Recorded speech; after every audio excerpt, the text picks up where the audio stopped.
पूज्य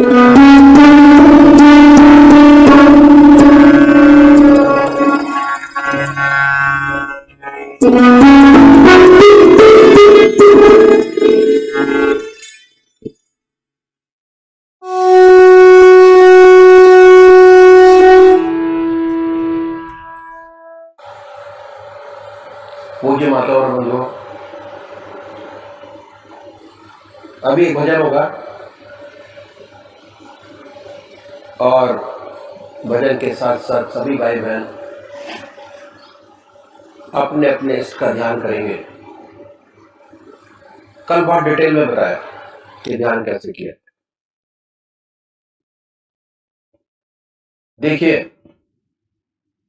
पूजा 3 प्रकार से। पहली शारीरिक पूजा,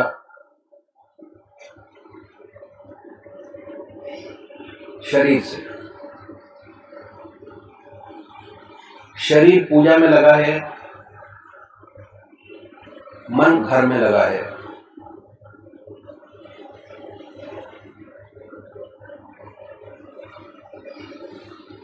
उसमें जो चीजें आती हैं, मंदिर जाना, जल चढ़ाना, आरती गाना,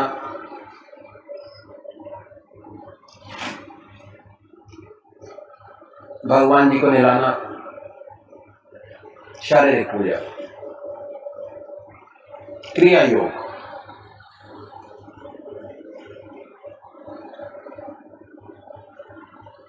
मन आपका जब तक आप क्रिया योग में लगे हैं, आपका मन आपके इष्ट के चरणों में लगा है। क्रिया योग। और जैसे ही आपने वो क्रिया खत्म की, फौरन मन संसारिक कामों में लग गया, बल्कि क्रिया योग करते करते भी मन आपके इष्ट के चरणों में पूरा नहीं लगता। दूसरी पूजा, ध्यान, मन से। इसमें दोनों चीजें शामिल होती हैं, मन भी शामिल है और शरीर भी शामिल है। इसकी जो कैटेगरी है उसमें आते हैं ध्यान योग, सहज योग, आनंद योग, हठ योग। मन से। मन आपके इसके चरणों में ऐसा लग के रह जाए, उस समय ना कोई बात आपके जहन में आए, ना दिमाग में आए।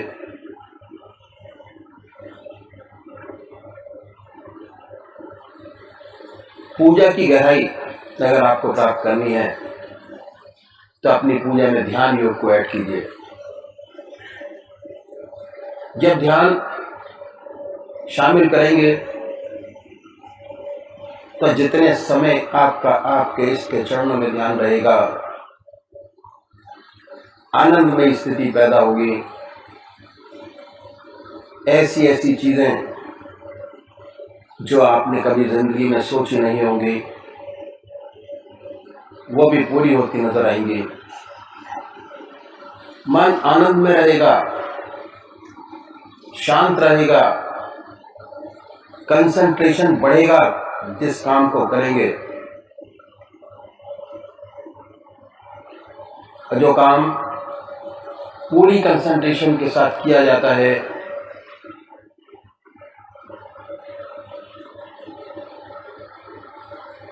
उसकी ऊंचाइयां जो भाई करते हैं उन्हीं को मालूम है कि जो प्रॉब्लम आज तक सॉल्व नहीं हुई,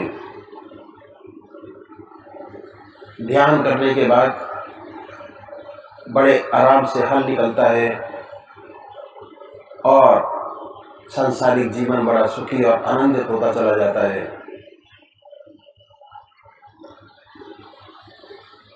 ध्यान योग मन से जो पूजा करते हैं, शरीर भी शामिल है और मन भी शामिल है। जैसे जैसे मन ध्यान योग के अंदर जिस सिस्टम से बताया गया उस तरीके से किया जाए तो जो मानसिक पूजा है वो आत्मिक पूजा में बदल जाती है और आनंदमय स्थिति, परमानंद की स्थिति प्राप्त होती है।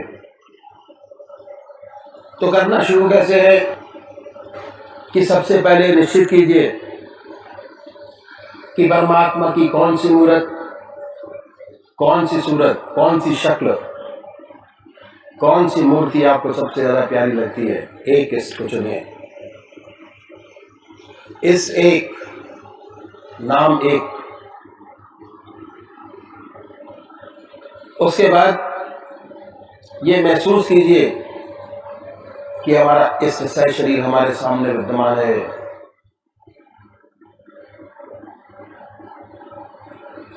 हमारे सामने है। जैसी ऊंची भावना आपके इष्ट के प्रति होगी उतना जल्दी आपका मन आपके इष्ट के चरणों में लगेगा। जब तक आप ध्यान करते हैं उन्हीं के ख्याल में रहिए, उन्हीं को देखिए, ना कोई सांसारिक बात याद आए न ख्याल। शुरू में दिक्कत होती है। शुरू में जब आप ये क्रिया करेंगे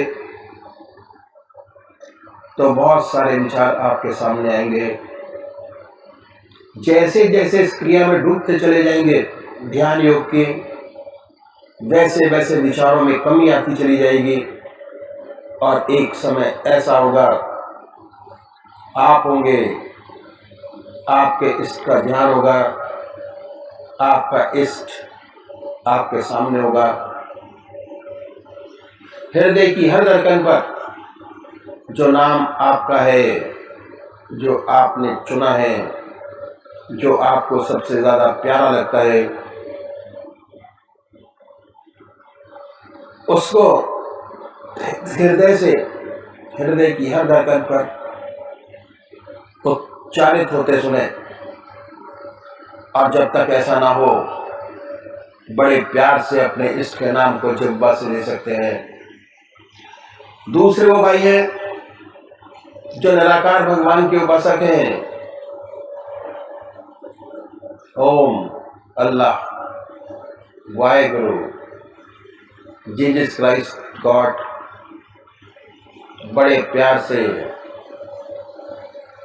नाम को चुनिए। जो नाम आपकी आत्मा को अच्छा लगता है चुने। दिल की हर धड़कन पर उस नाम को उच्चारित होते सुने और ये महसूस करें कि जब हमारे दिल की धड़कन धड़कता है, दिल की धड़कन से नाम निकल रहा है और पूरे शरीर में वाइब्रेट करता है, उसकी वाइब्रेशन को महसूस करें और परमानंद की स्थिति को प्राप्त करें। तो अब ये भजन होगा और भजन के साथ साथ सभी भाई बहन अपने अपने इसका ध्यान करेंगे।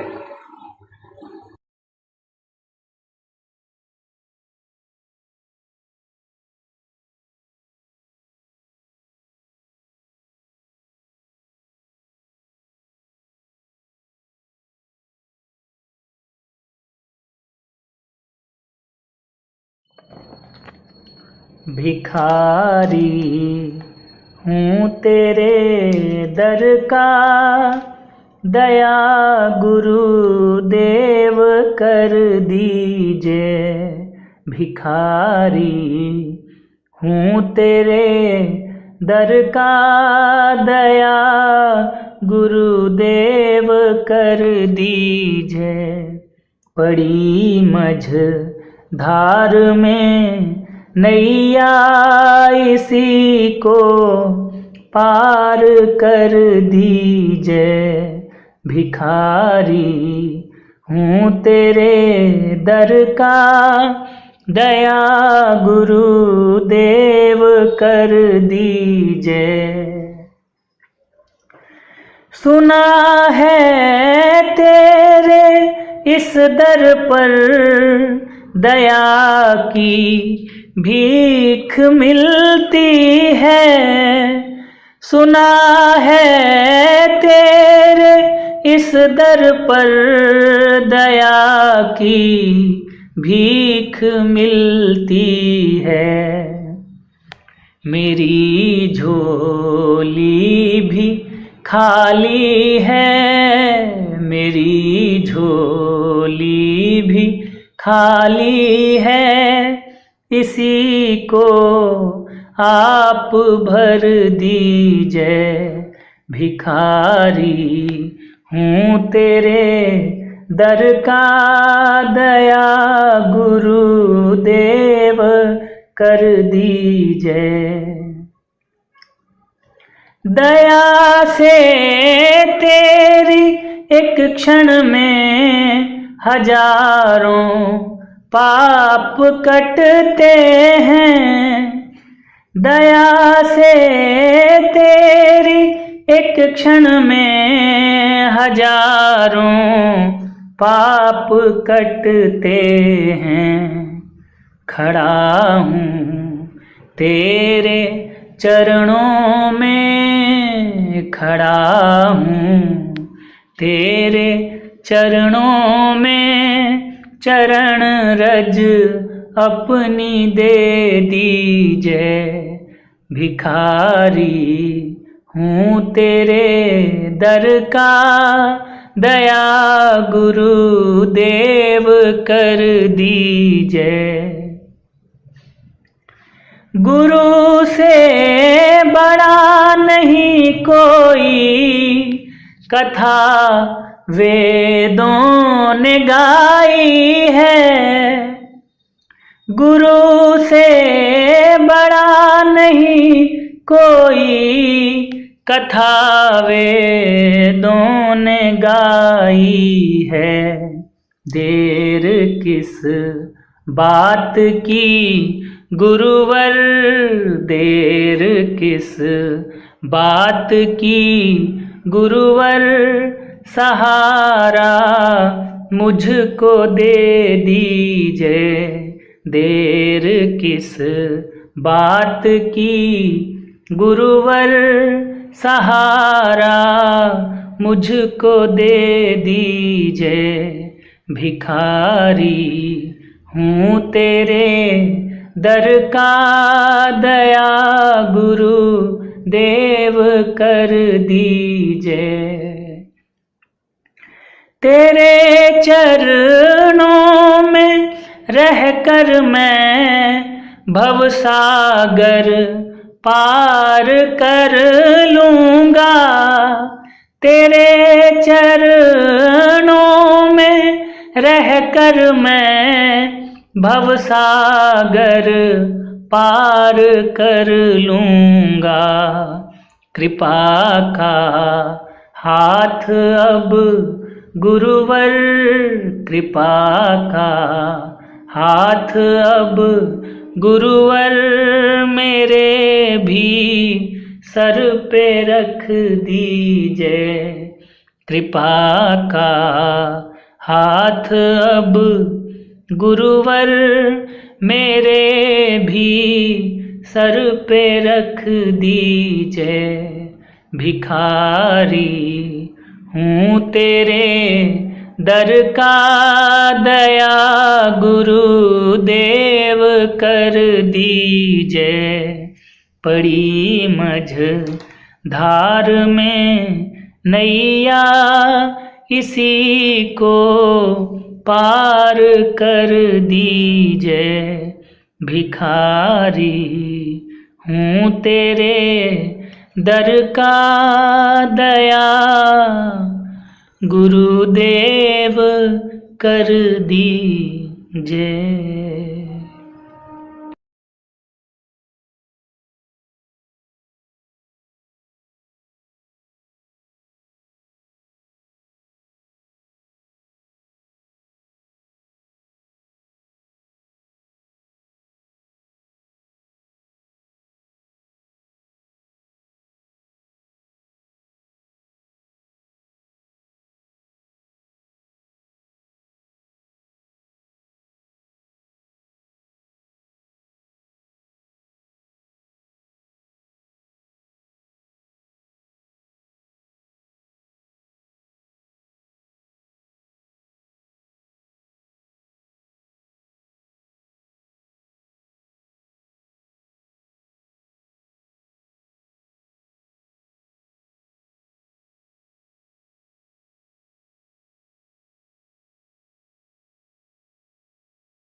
ओम जय शत्रुदेव जय प्रसन्नम।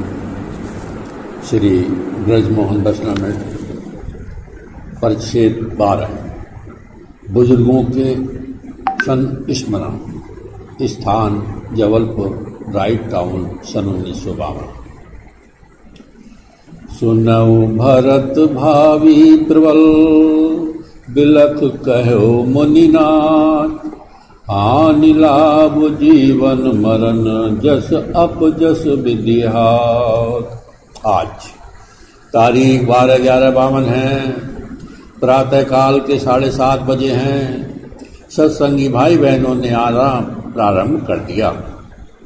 ठीक 8 बजे श्री सुखदेव महाराज बैठक में पधारे और भाइयों से साधारण कुशल क्षेम पूछकर आंतरिक ध्यान में चले गए।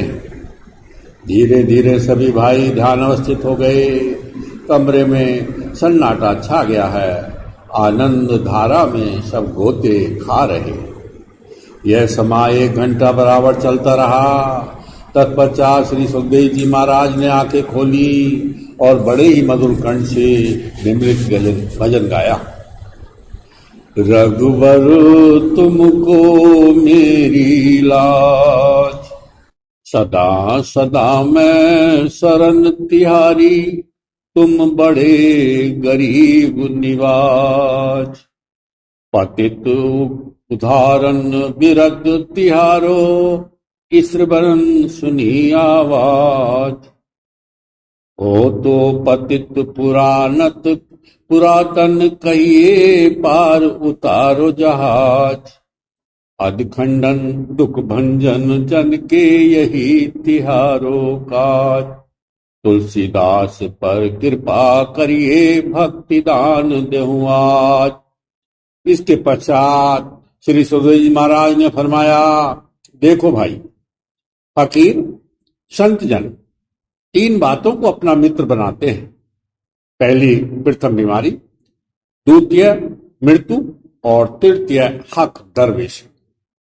जब बीमारी आती है तो वे खिन्न नहीं होते, वरन प्रभु जी को धन्यवाद देते हैं कि इसके द्वारा उनका स्मरण होता है। जहां भगवान की सच्ची याद आई नहीं कि आदि बीमारी आती आप गई और आदि औषधि आदि से हृदय में आत्म सुख का अनुभव होता है। यह कोई साधारण बात नहीं। धन्य वे प्राणी जिन्हें यह हालत नसीब होती है। दूसरे वे मृत्यु को नहीं भूलते। जब वह आती है दुखी नहीं होते, किंतु वो उसका आदर मित्र के समान करते हैं। परमात्मा के दर्शन में शरीर का जो पर्दा रहता है, मृत्यु हटा देती है। वह अनुपम सुख का बोध कराती है।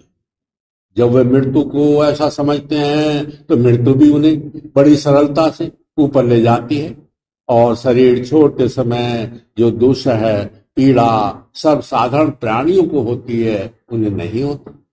तीसरे, संतजन सदा हक दरवेशी अदा करते हैं। दरवेशी क्या है? पर्दापोशी।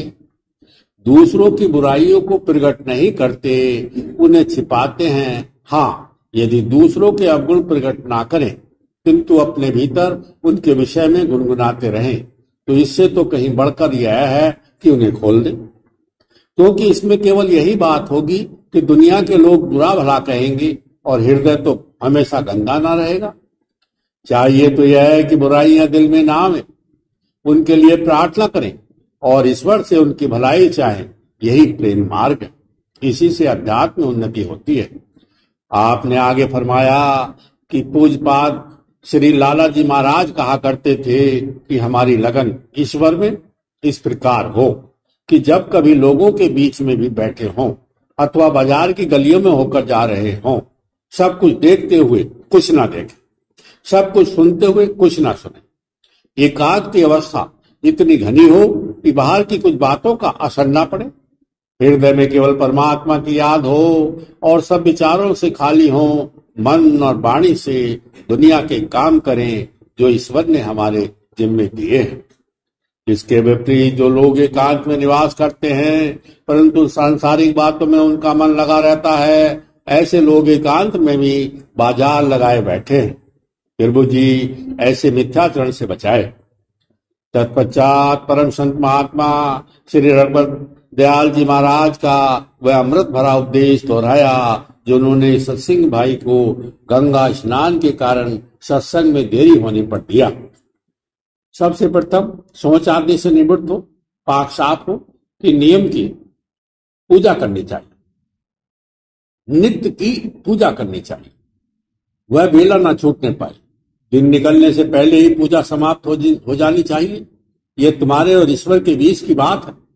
अन्य प्राणियों को इसका पता भी ना लगे तो बहुत अच्छा है। कम से कम एकांत तो अवश्य हो। इस घोर समय की पूजा मुक्त कर्तव्य है। अन्य सभी काम चाहे दुनिया के हों या दीन के गौण है, इन कामों में देरी हो जाए तो कुछ हर्ज नहीं। गंगा जी संत जनों के घट में विराजती है। उनकी धार चोटी के स्थान से निकल कर नीचे आती है। ये प्रेम की धार है। भक्तजन इसमें नित्य स्नान करते रहते हैं। इसी का बाहरी स्वरूप पृथ्वी पर भी गंगा है। सो वह सब ठौर नहीं, कहीं कहीं मिलती है। जहां है वहां काई नहीं पड़ती। गंगा जल बरसों रखा रखे, कीड़े नहीं पड़ते। कोई 12 वर्ष गंगा जी में स्नान करे, उसका कोढ़ मिट जाता है।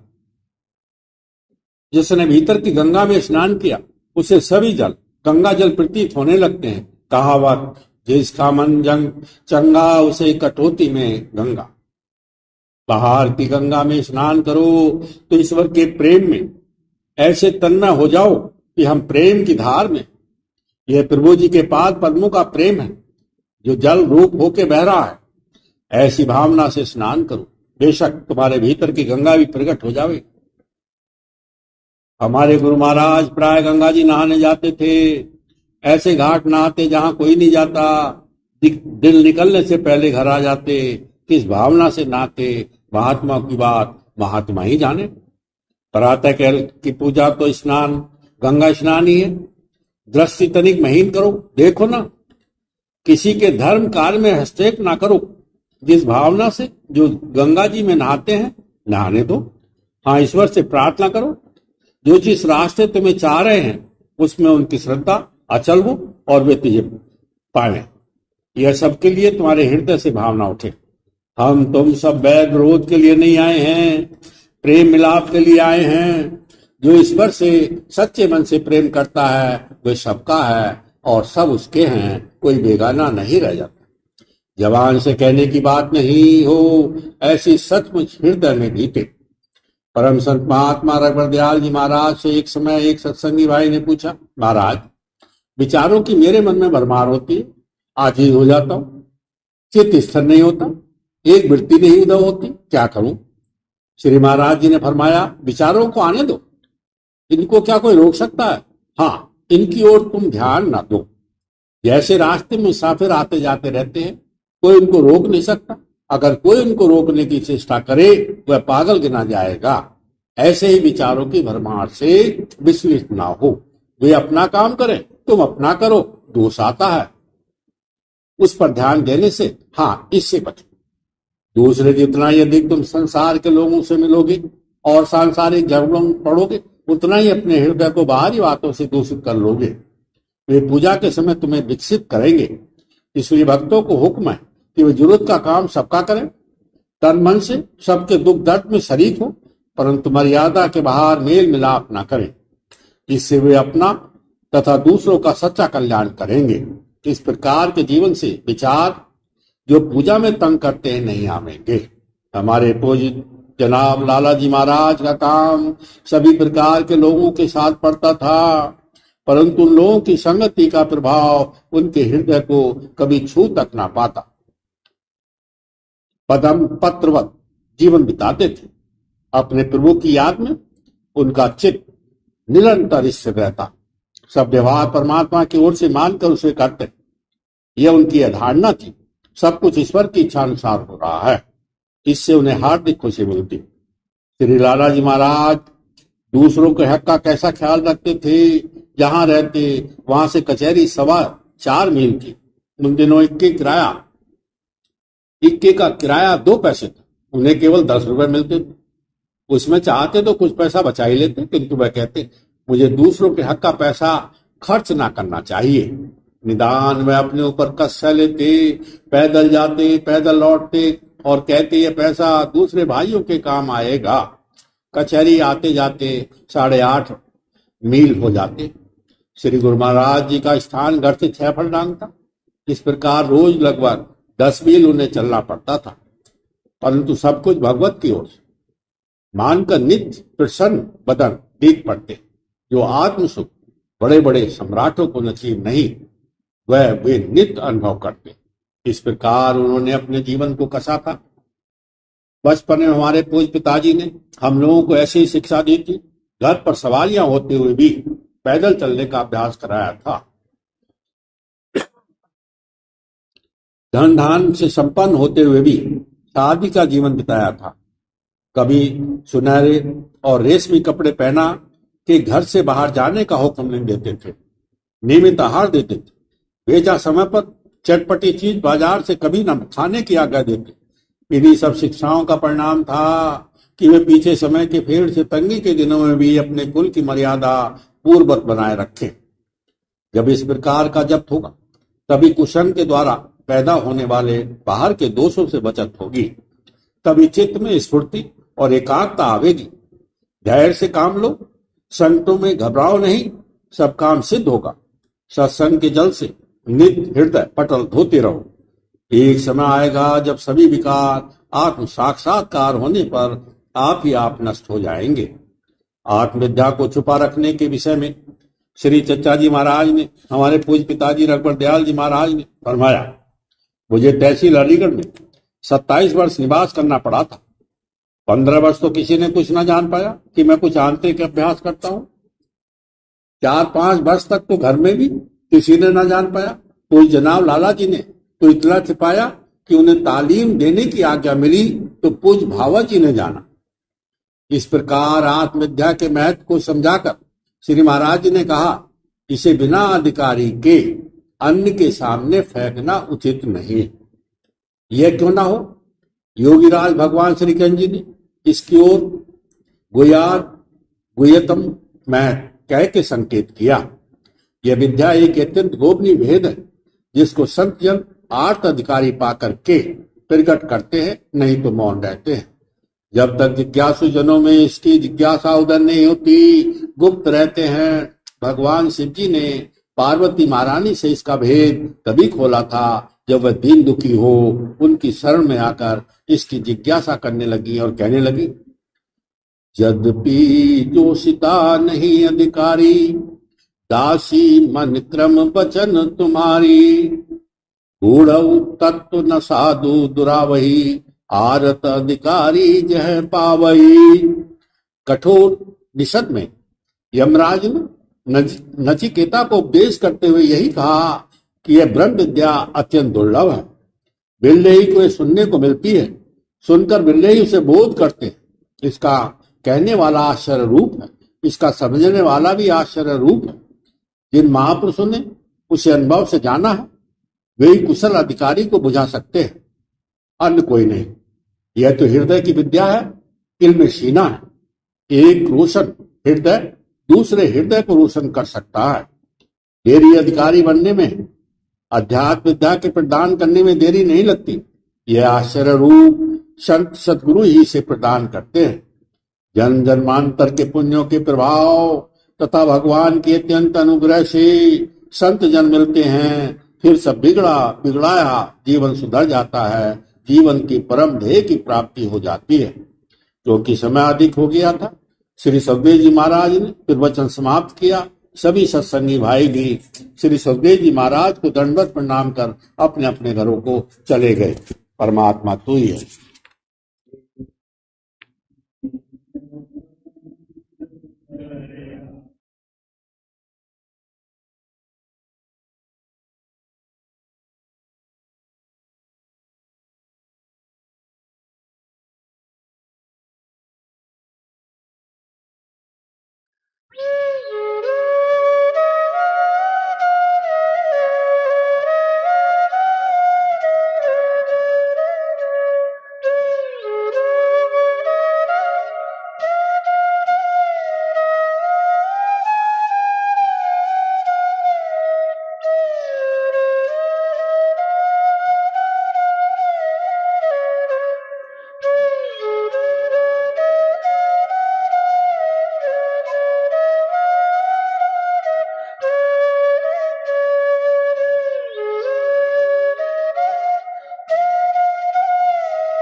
अनमोल वचन अखिल भारतीय संत मत सत्संग के संस्थापक और गृहस्थ में आनंद योग के जनक परम संत महात्मा परम पूज्य श्री यशपाल जी महाराज अर्थात परम पूज्य भाई साहब जी द्वारा प्रतिपादित इन अनमोल वचनों का पालन करना अति आवश्यक है।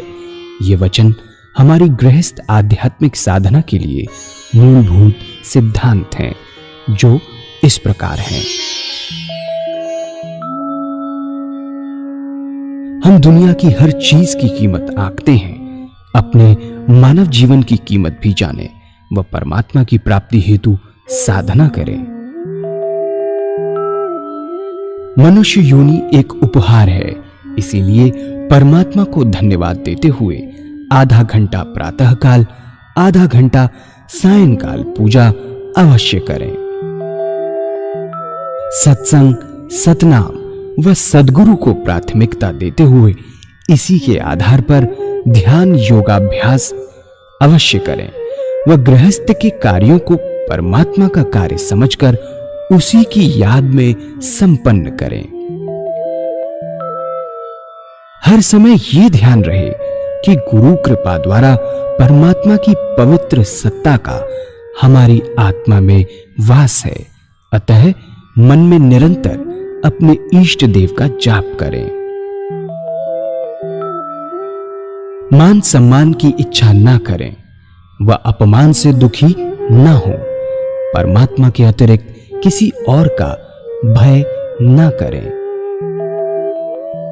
दूसरों की बुराई न करें, न सुने, सत्य व मधुर बोलें, अश्लील शब्द मुंह से ना निकालें, सभी से नम्रतापूर्ण व सुंदर व्यवहार करें।